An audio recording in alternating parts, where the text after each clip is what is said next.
welcome to the Law of Positivism podcast. I'm your host, Shireen, and I'm the creator of Law of Positivism. I'm here to help you on your spiritual and healing journey.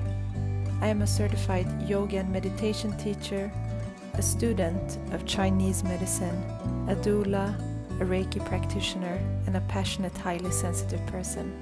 I want to use my knowledge to channel information and messages for you to grow on all levels. Hi, and welcome to the podcast today. Thank you so much for listening, and thank you to everyone who's been pre-ordering my book. It's called The Law of Positivism, Live a Life of Higher Vibrations, Love and Gratitude. And it's a book that helps you transform yourself, your mind, your body, your energy to live your highest potential. And it's out now to pre-book or pre-order, and you can find the links in the show notes here. Or if you just type the name Law of Positivism, Live a Life of Higher Vibrations, Love and Gratitude, and you can find the retailers that are selling it. So thank you so much for everyone who's reached out to me and let me know that you have ordered it. I'm so grateful, and I hope that we can build a strong community together through this book as well, that we can help each other out and learn together.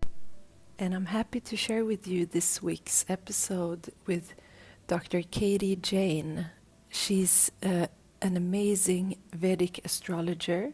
She's named one of the top 75 yogis who's shifting the planet by Origin magazine. She's a Sanskrit and Vedic scholar and skilled Jyotishi, which means Vedic astrologer. She's traveled through India interviewing saints and yogis for her doctoral research. And she gives trainings in Sanskrit, the Vedas, and classical yoga. And she helps yoga practitioners access the wisdom teachings at the core of their practice.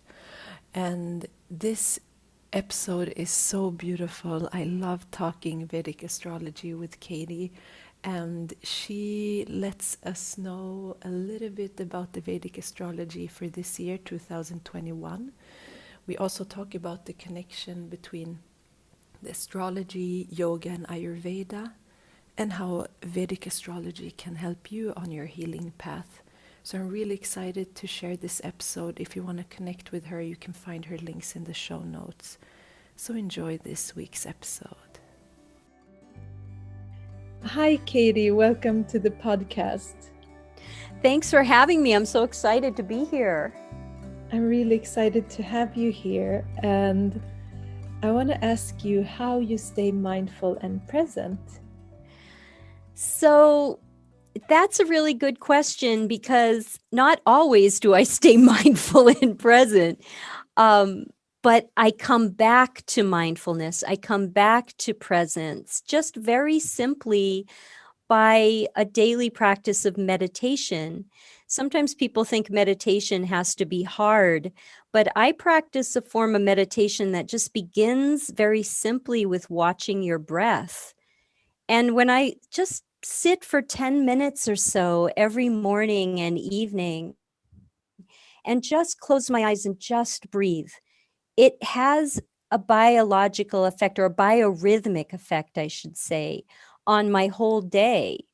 Even if I lose my presence or my peace of mind, my body itself will remember those moments that I put in that discipline and recall the peace. So that's one of the techniques that I use to keep myself centered. That's beautiful. Thank you for sharing that. And I love your work and everything that you have been, like the path that you're walking on. And I would love for you to share your story with the listeners in how you got into the work that you're doing right now. Yeah, it's such a long story. And I'm a storyteller, so you might have to stop me if I go on too much. But I have been a lifelong lover of all things Indian. from the food to the clothes to the philosophy to the music. I've just been in love with India. And it started as an 8-year-old child. My parents were war refugees. So I grew up hearing such horrific stories of what they went through as children and their parents and grandparents. And we attended a church. It was a very liberal church. And the minister was a civil rights activist. And in church is when I heard first about Gandhi and nonviolent revolution. And I was so impressed that a country could win its independence from a foreign invasion power, a colonial power, without firing a single bullet. And that just intrigued me. And I remember making a vow as a kid, like, I will not rest until I get to go to India once in my life. And then when I was in high school, I had a near-death experience, and it really depressed me and also made me question what is really valuable in life. And it just so happened that one of my English teachers gave me a copy of an autobiography of a yogi, which is perhaps one of the best books ever written. It just inspired me so much that I dropped out of college a few years later and bought a one-way ticket to Nepal to find enlightenment. That's all I wanted. While in Nepal, I discovered Sanskrit. I lived with a Brahmin priest family in Kathmandu, and every morning I would hear the Vedas being chanted. And hearing this beautiful recitation every morning really taught me that this is not a classical language, but rather it's a technology for experiencing higher states of awareness. And so I got really intrigued to study Sanskrit. And when I returned to the States, I enrolled in the religious studies department in the University of California at Santa Barbara because they had a Sanskrit program. And 13 years later, I graduated with a doctorate in religious studies with an emphasis on Sanskrit and the religions of India, and started working as a college professor. And then my sister called me. At the same time, I was getting into Vedic astrology just as a hobby, because definitely not in my academic program was astrology one of the subjects. So I was into it because it was fascinating, and it also explained so much to me about all the mythologies I had read. So many things made sense. Anyway, my sister was working as a marketing director at a company, and her whole division was being laid off. And so she called me and she said, Katy, would you read the charts of all my coworkers, because they're all so worried about what their next move should be. And I said, well, I'm just a novice. I don't really know much. She said, it doesn't matter. They're desperate. So I read the charts of these 7 women, and it was so mind-blowing because every single one of them had the same rising star. And I just thought, how is that possible? I thought maybe there was a mistake in my astrology software, but it wasn't. They were all the same star with the same concerns. And it just really made me intrigued. But it also gave me a business, because those ladies told 2 friends, and they told 2 friends, and they told 2 friends. And the next thing I knew, I had such a demand for the healing light of Jyotisha, of Vedic astrology, that I could leave my job as a professor and embark on the path of an entrepreneur. Wow. So that's my story, hopefully in a nutshell.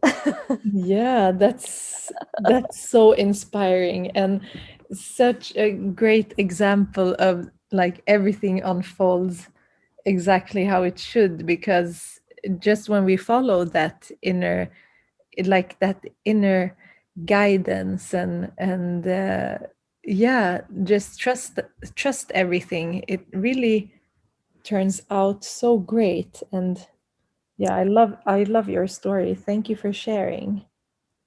Thanks for And asking and giving me a chance to talk about it. yeah, I think it's fantastic. And if we would explain to the listeners about the Vedic astrology, many listeners know about this, and we've talked about it before, but just like what is the foundations of this type of science? Yes, that's a great question. Vedic astrology is based on a bigger philosophy of life, and that we can describe as the Vedas of India. And there's so much I can say about it, but essentially the Vedas, you can distill their philosophy into one principle. As is above, so is below. As is within, so is without. And the Vedas really describe a quantum worldview, what we would describe in modern physics, I think, as a quantum worldview in which the part contains the whole. This is the philosophy on which all of the systems of healing that come out of India are based, like Ayurveda. You've done a podcast with Katy Silcox, my dear friend. And I always call her my sister science, my sister, because her science, Ayurveda, is the sister science to Jyotisha or Vedic astrology. And we don't usually think of them together in Western contexts, but actually they form part of a triad of a healing system that's based on that principle. And the triad is first Jyotisha, which is called the eye of the Veda, the eye of knowledge, the eye of wisdom. We translate it as Vedic astrology. But the word astrology, I think, is so misleading because we think of astrology as prediction or fatalism or even spiritual bypassing, that all my problems are because Mercury's retrograde or I'm going into Saturn return. But actually, if we look at it from another principle in quantum physics, which is the observer theory, and that is that the observer, in the process of observing, affects or changes that which is being observed. And we're doing this all the time. We're projecting what, not just our thoughts, but something even deeper than our thoughts, who we think we are and why we are here. And that's oftentimes projected upon us by our parents or people that are most influential on us, especially in early childhood. We form a concept of ourselves, a vision of who we are. That's why this is the eye of Veda. So what Jyotisha does is it takes that same power that often results in unhappy outcomes. We don't like what results from our projection because it's not based on who we are in our highest light. What Jyotisha opens our inner eye to, our eye of wisdom, is who we are and why we are here as determined by the stars and planets at our birth. That's really, that equation is so interesting, specifically the star that was rising on the eastern horizon at the time and location of your birth. That star tells us everything about Shireen, how she rises up in life, what are her gifts and talents. Even how you look is connected to the qualities of your rising star. So how is that possible? It's only possible if we understand that the part contains the whole, that you are the same as your star because there's no fundamental separation between any point in space. So that's the first part of the triad of sister science. So Jyotisha deals with the mind, healing the mind, healing that self-perception that often goes askew because of projections and our willingness to latch onto those projections and make them our identity, our self-perception. Then comes Ayurveda, which is the body. The mind and the body are integrated in Vedic healing systems. And then comes Vastu or Sthapatya Veda, which is the application in terms of our environment, city planning, architecture.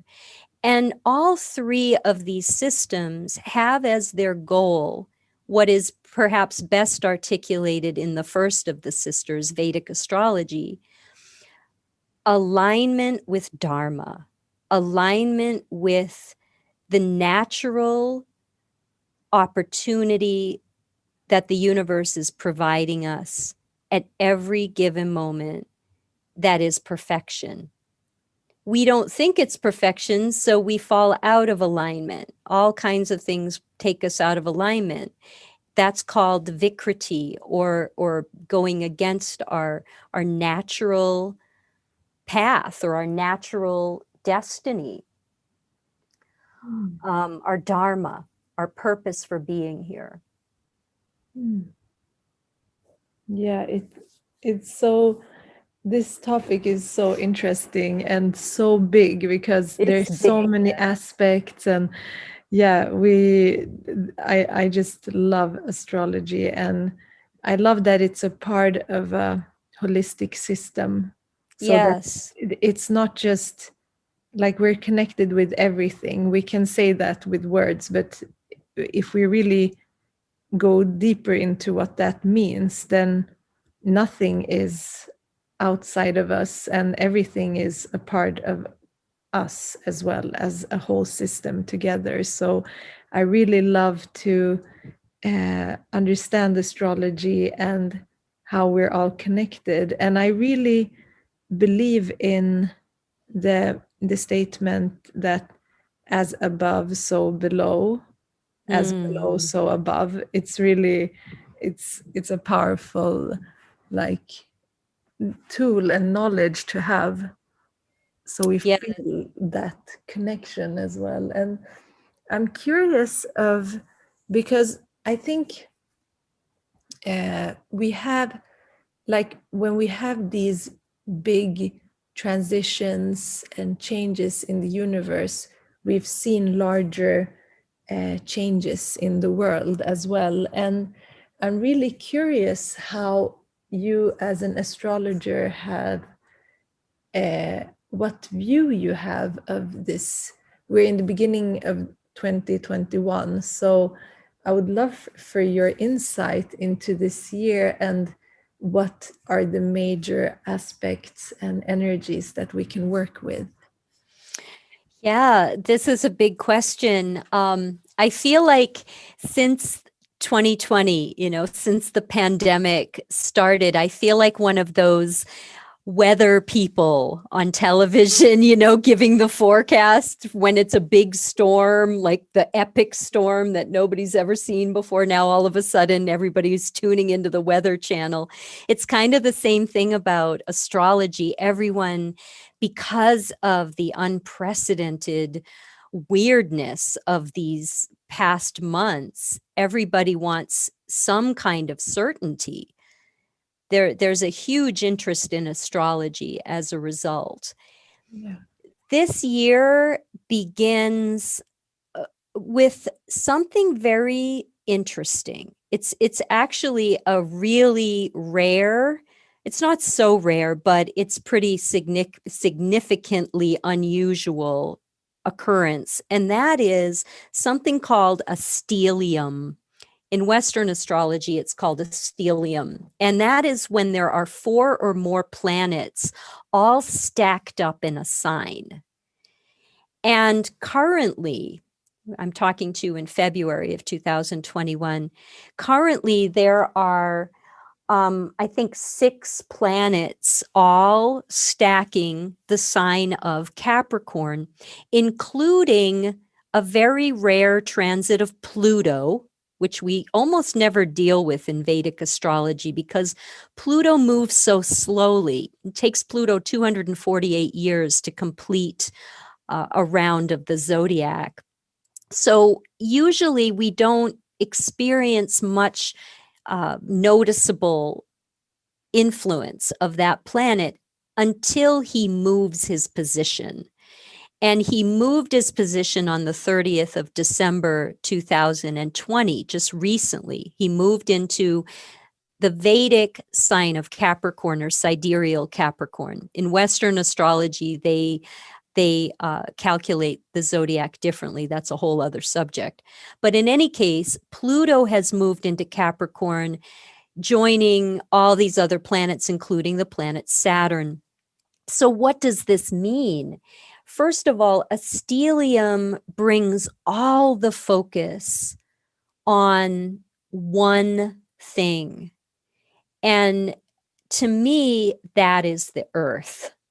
Capricorn represents the earth and her people, the earth and her population. And I think that the pandemic is giving us all a really big alarm, obviously, that the earth is in trouble, that it's not natural for a or maybe it is natural for a virus like this to emerge when we are committing all kinds of violations that are harming our planet. So the good thing I think about the transit of Saturn and Pluto ultimately in the long term is that we're birthing a new world. We're birthing new governments. We're birthing new social systems. We're cleaning up the past.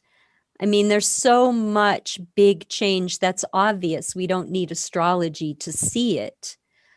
But most specifically, this year is a bit of a continuation of last year, which we're experiencing with new mutant variations of the virus, and the shutdowns and all the things are continuing, but it's going to start to break up. It's going to start to get better by April. By April, the planet Jupiter is going to move his position out of this stellium, is going to move into the sign of Aquarius. And I think we're going to see a dawn of some really beautiful consequences that have come out of this tragedy. New medicines, new industries, new ways of educating people. So much innovation comes out of Jupiter moving into Aquarius that can give us hope and give us a relief from this feeling of anxiety and uncertainty. So that's coming, I think, which is really good news. Yeah, definitely. And we have to see that everything that happens are also evolving us. So I think sometimes we forget that we're part, like if we look from very far away from Earth and look at Earth, you can't see the people. You can see the Earth, and you can, yes, maybe when you come closer you see some movement, but it's just like a cell in the body. It's a part of such a huge system. Like sometimes we get so we can't look beyond like what our eyes can see, and that can be natural. But also when we look up, I love to see like stars so far away, to like the context that we're in is so huge. And it's so like, if we think that we know everything, we don't know why we're on a giant round thing in the middle of I know. space. It's so crazy when you start thinking about that, and like the eternal, like it never, like where does it end? Does it start? Does it end? It's so it awakens a lot. So I think just looking up and understanding like what type of personalities these different Yeah.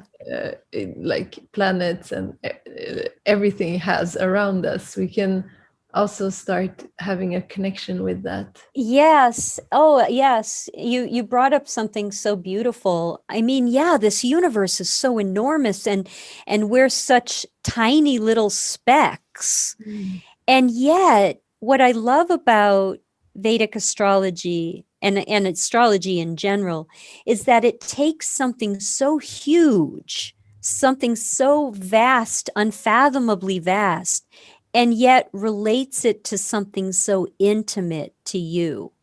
Mm. It makes the universe an intimate place. Like we in Vedic astrology, the planets are all male in gender.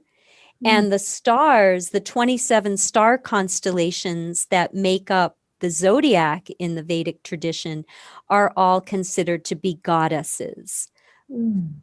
feminine. This is the oldest surviving zodiac that celebrates the divine feminine, that sees the universe as the expression of Shakti. Mm. Each one of the stars is an expression of Shakti that actually shows up in your life as your core power. All of us have a core and essential power that will never ever fail us. And we all know what it is. It's usually the thing we deny in ourselves, the thing that we think we don't have. Like my sister, she has this star constellation called Punarvasu. That's her rising star. And it gives her the power to always be whole. She, whatever is lost, it's always regained. And yet she's always, whenever she goes through these dips, when she thinks she's going to lose something, she really panics. And I always have to reassure her, but you have this power that can never ever fail you, that makes you always whole. Just open your eyes and observe and Mm. see how it's true. So this is what I find so fascinating, and that power comes from a very, very distant star that's not so distant and is actually so intimate to you. It's who you are. Mind blowing. Yeah. It is so interesting. And I'm really curious, how do you work with, like how can one work with the astrology and the physical health? Because if it's so connected to Ayurveda, like Hmm. how can you see in the chart what types of things that are important to work with in the body? Yes. In fact, astrology historically has always been part of medical science. For example, Galileo was an astrologer, and I believe he was a medical student. I know he was a math whiz as well, but I think he studied medicine as well, and then served as an astrologer for his career. But astrology and medical science have, like I said, always been connected.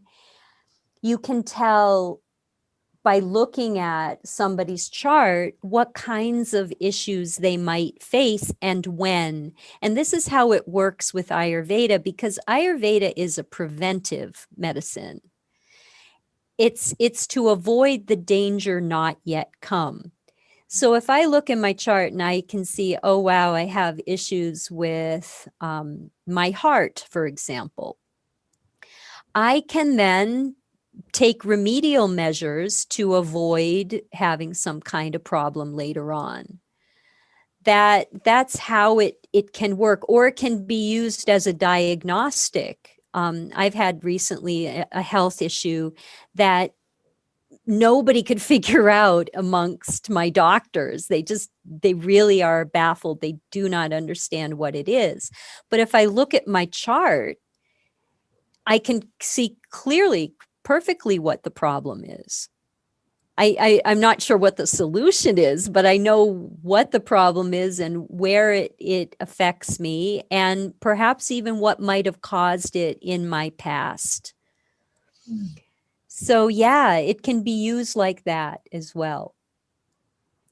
Yeah, it's so diverse, and it really helps you to get a really big understanding of different aspects of your life. So I think it can be so empowering to Yes. have this knowledge about yourself. It's like a blueprint. It's so interesting. And how is the connection between the astrology and yoga in these traditions? Yeah, that's a really good question. And we have to understand what's meant by yoga, because yoga is in the Indian context tradition bound. So when I think about this question, I'm thinking about the classical yoga of Patanjali's Yoga Sutras. And he talks about Jyoti, the cultivation of this intuitive awareness, this cultivation of being able to see beyond the mind. Usually we're all caught up in our mental chatter, our internal dialogue.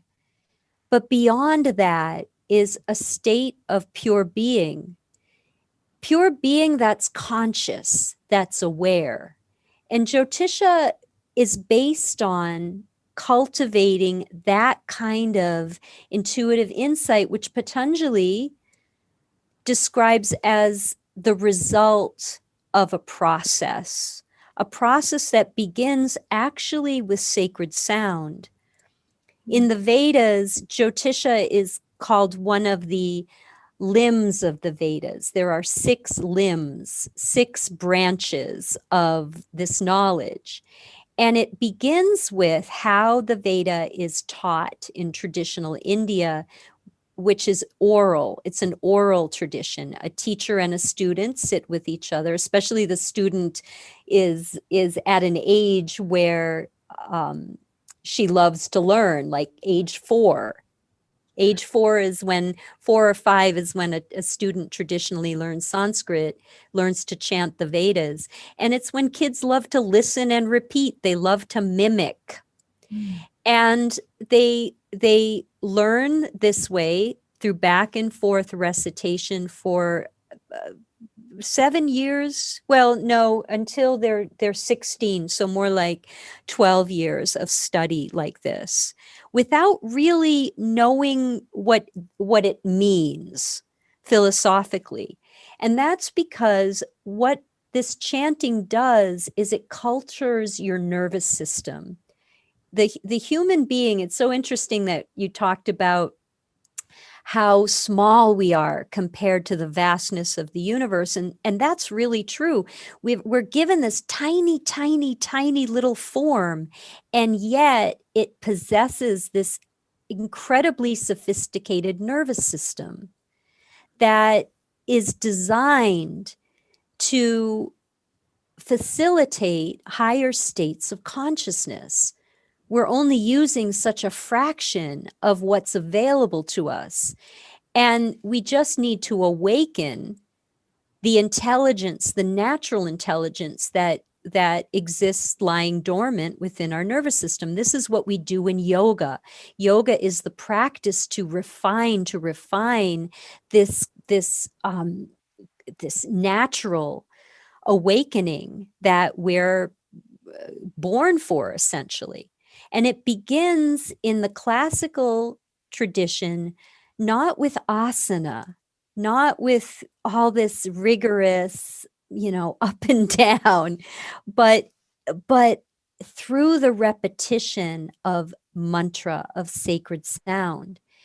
And that unfolds all the branches of knowledge, because the way that you learn Veda, it teaches you grammar, it teaches you mathematics, it teaches you um, uh, geometry, history, linguistics. I mean, so many subjects just come out of learning this back and forth repetition that ultimately culminates in the fifth limb of the Veda, which is Jyotisha, which is the ability to see beyond what is shown to us, to see underneath, to open the eye of wisdom.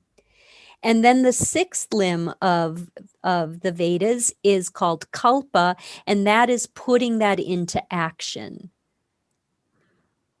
translating wisdom into the way that you live your life. And it all begins with sacred sound. That is very powerful.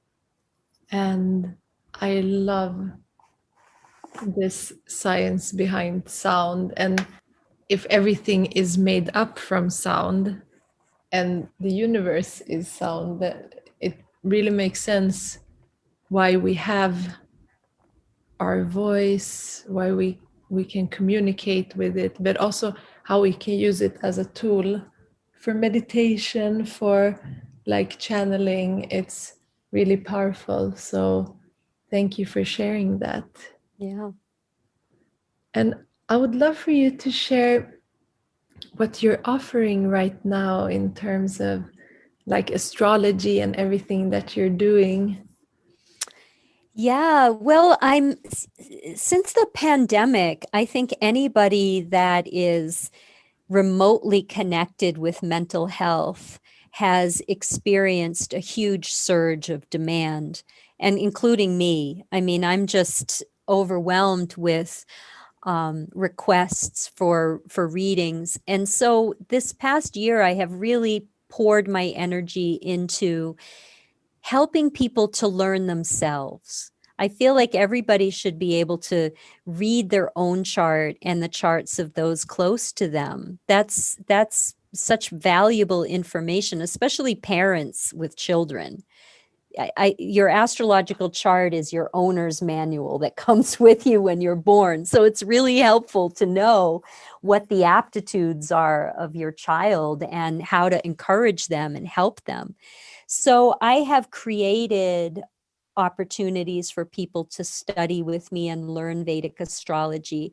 I have a beautiful community I've created called the Rising Star Collective, and people can join this membership and learn the principles of Vedic astrology and how to apply them in community with like-minded people and with me as a guide. So that's one thing I'm offering. And also every day on Instagram, I post a moon horoscope, a lunar horoscope. In Vedic astrology, it's a lunar system. It's a feminine system. And every day I give a little inspirational message on the current lunar transit. And that's at Rising Star Astrology on Instagram, in case anyone wants to follow me there and check it out. That's so lovely. Also, I should give my website too. Dr. Katy Yeah. Jane is my website. You can find all the offerings that I have on drkatyjane.com. Yeah. Thank you so much for that. I will make sure to put all the links in the show notes for everything that you mentioned. And I want to thank you so much for coming and sharing your story and all of this. I could talk so much more about each topic. It's so interesting. So thank you so much. Oh, thank you. It was just so lovely to get to know you and to share what I do with your listeners. So thanks for having me on your show. thank you so much for listening.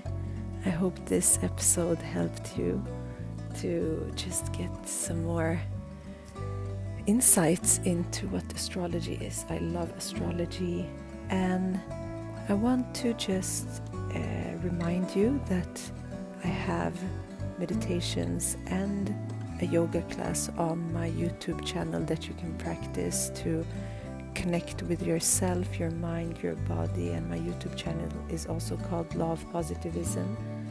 And if you want to check out Dr. Katy's work, you can find her links in the show notes.